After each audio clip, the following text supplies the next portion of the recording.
1, 2, 3, come on! Come on, come on.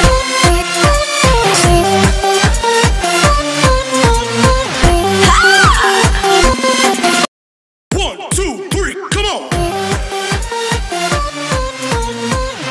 on, come on. Come on, come on.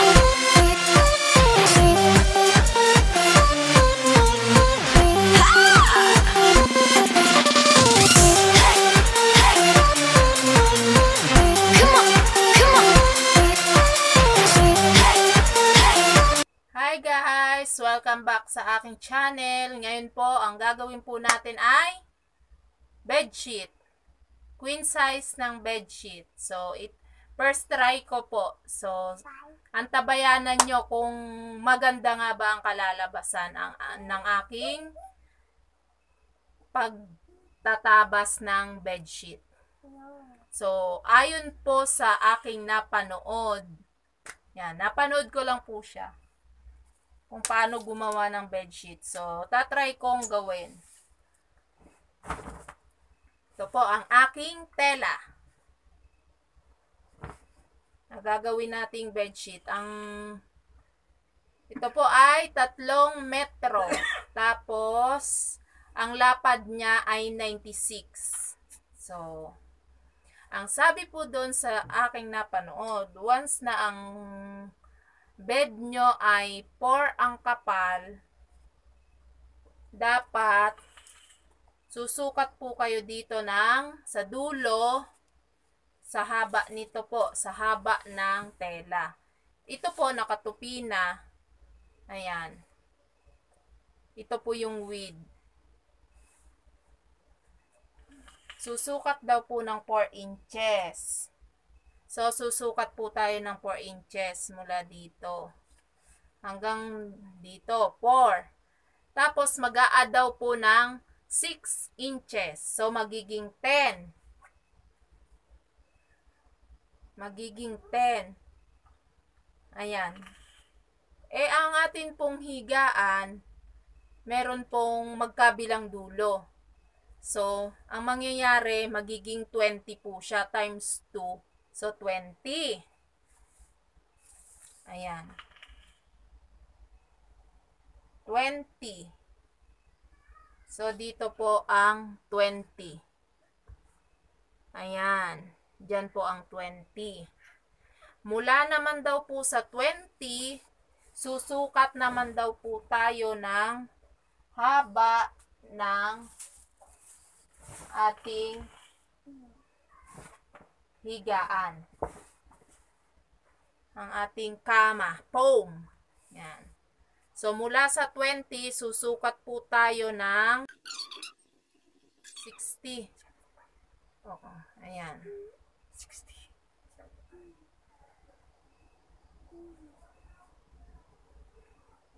Chan, chan, chan. Susukatin po natin 60.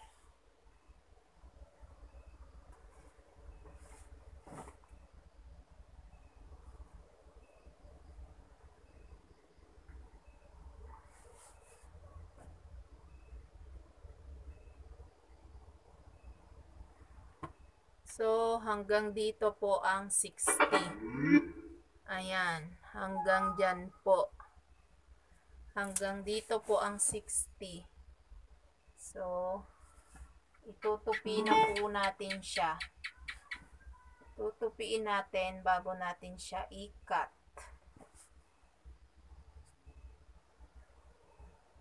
Yan.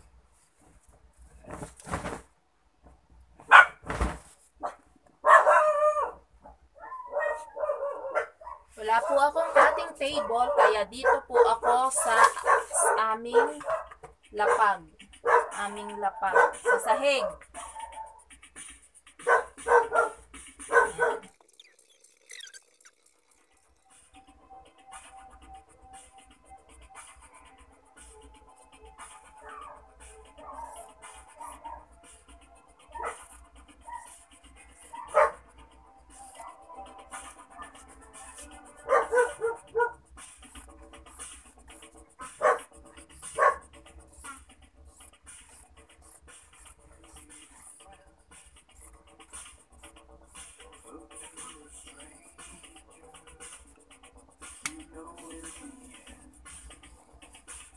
ayan po, nagupit ko na siya. Ito, tatabi natin to kasi gagawin po natin tong punda. Gagawin natin 2 punda to.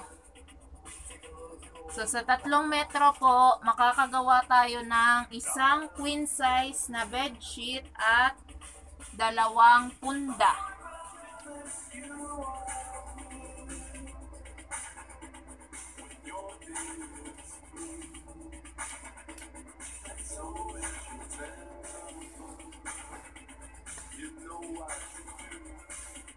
So, ayan po. Nakatupi na po siya kanina ng isa.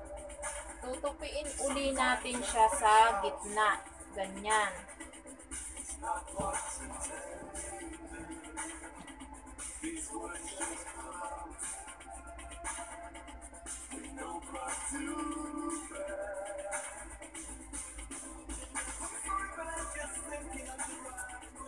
Ang hirap talaga maging mananahi ng walang sariling cutting table.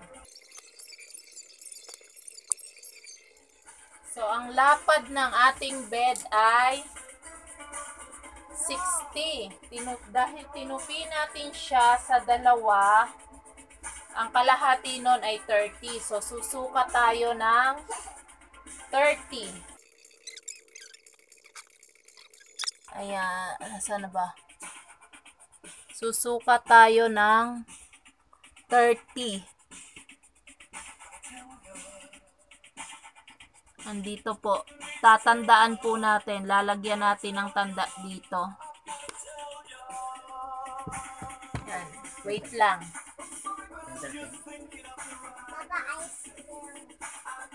Yan.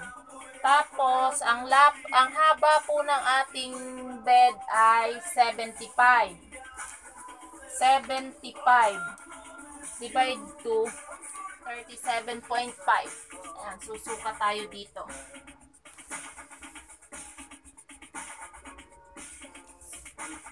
Tama ba, mahal? Ulitin ko lang po. Mula dito, kukuha tayo ng 30.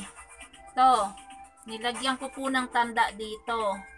30. Kasi ang lapad po ng ating bed ay 60 dahil tinupi natin to, kaya naging 30. Tapos, yung haba naman ay 75. Dahil tinupi din natin siya sa 2, so magiging 37.5. Natin. Papahawak nga yung dulo. Isakto mo nga sa dulo. Okay na? Ayan. Andito po. Ayan. Dito po ang 37.5. So, guguhitan po natin yan hanggang doon sa dulo. Tapos ito. Kita. Yan. Hanggang dito.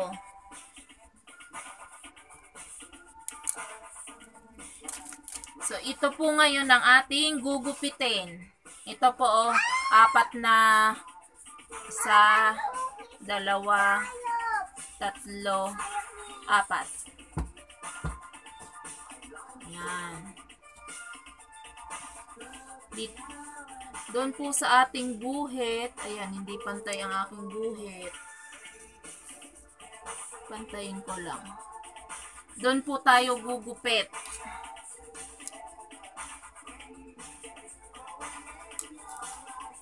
Yan. Gugupitin na po natin.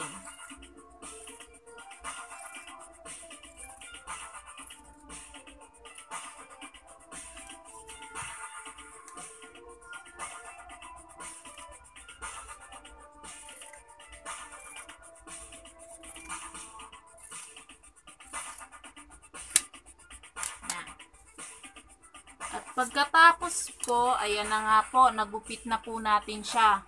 Bale, 4 na sulok na po ito. Ito na po yung 4 na sulok natin. Yan, pasensya na po kayo at magulo ang aking camera. Dahil sa sahig po tayo nagupit ng tela. Ayan po, oh. Pag binuka po natin to, ayan. Yung dulo, magiging ganito. Tapos, ang gagawin po natin, ito po yung ibabaw ng higaan ng ating kutsyon. Pagdidikitin po natin siya ngayon. Ganyan. Tapos, dito po muna natin siya tatahiin. Mula doon hanggang dito sa dulo. At saka, pagka natapos nating tahiin dito, babalik ta rin po natin siya ngayon. At tatahiin po uli dito. Papunta dito sa dulo. Ayan. Papakita ko din po sa inyo pagka tatahiin ko na to. Ganun po ang gagawin sa 4 na sulok ng tela. Yan. So, uumpisahan na po natin ang ating pagtatahi. Dahil nagupit na po natin siya, papakita ko po sa inyo kung anong itsura ng magupit ko. Nung nakatupi.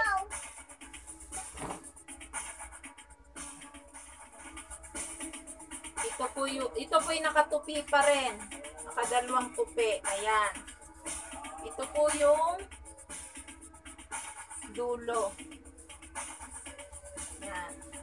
Kapag binuka mo po siya, ayan. Yan po ang isang dulo. Ayan, ito yung dulo. Tapos ito yung kabila. Ayan. Tutupi natin. Tapos ito yung kabila. Ganon din po yung sa kabila. Sana po kita nyo. Layo ako ng kaunti. Ayan. Ganyan po siya. Nakatupi po yan. Oh. So, ayusin ko lang. Tutupi ko po muna to. At magtatabas pa po ako para sa punda. Para dire-diretso po ang pagtahi ko. Isang upuan na lang sa makina.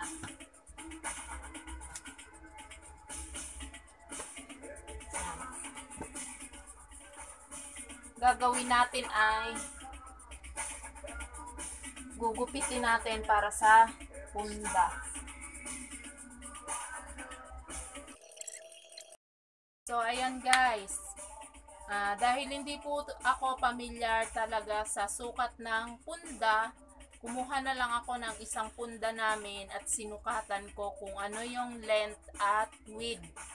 Yun na lang po ang gagayahin ko. So, ang sukat ko po ay 17 by 25. Oh, so, ang gagawin ko po, maglalagay po ako ng allowance. Yung 17, gagawin kong 19. Yung 17, gagawin ko pong 19 dahil mag-o-overlap po tayo. 19. Tapos, yung haba niya ay 25, gagawin kong 27. Mula dito hanggang 19. Ayun. Ito po ang 19. Yan. So, tatandaan ko na. 19. Tapos, ang lapad, ang haba naman po ay 25.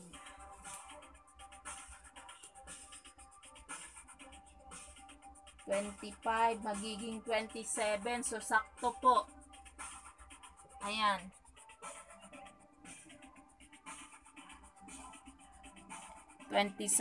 Sakto po siya. Ayun. So, gugupitin ko na po. Tinupian ko na lang yung aking dalawang dulo na may tanda para hindi mahirap maggupit.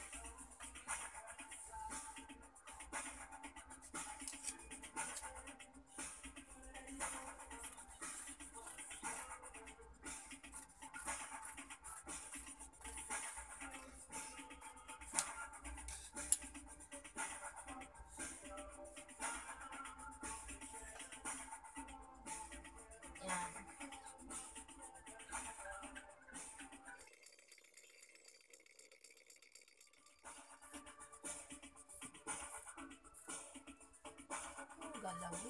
Hindi na kumikita. Kaya ako nga ginala dahil hindi kita eh. Hindi mo titingnan eh. Ayan. Ito po, ang haba nito ay 27. Dahil gusto ko, hindi ako maglalagay ng zipper. Ang gagawin ko at bitin ng aking tela, dudugsungan ko po ito sa dulo. Ayan. Bale, mag-a-add tayo ng ilang inches to. 8.5.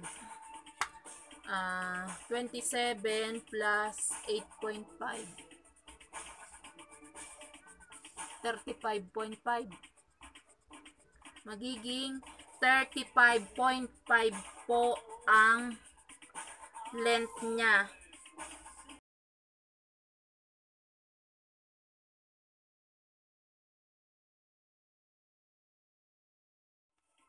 Ayan.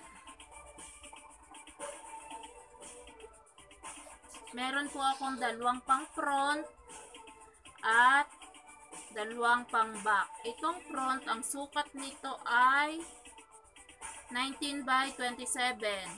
Bale, ang magiging resulta po noon ay 17 by 25. May allowance lang po para sa pagtutupi, overlap po ng tela. Ayan. Tapos ito naman ay 19 by 35.5. Mababawasan pa po yun dahil magtutupi pa po tayo pag nagtahi. Unang tahi, ito yung harap ng tela. Dito, unang tahi. Ayan. Tapos, babalik ta rin. Ganyan. Tapos, tatahiin uli para maganda at matibay ang tahi. So, ayan guys. Napanood nyo po at sana may natutunan kayo sa aking pagtabas ng bedsheet na queen size. Sample ko po yun. Gagawin ko pong sample. Sample pero sukat po talaga ng kama namin yun. Para kung sakali man, magagamit ko. Hindi sayang. Yun. So, tara. Tahiin na natin to. 1, 2, 3, come on!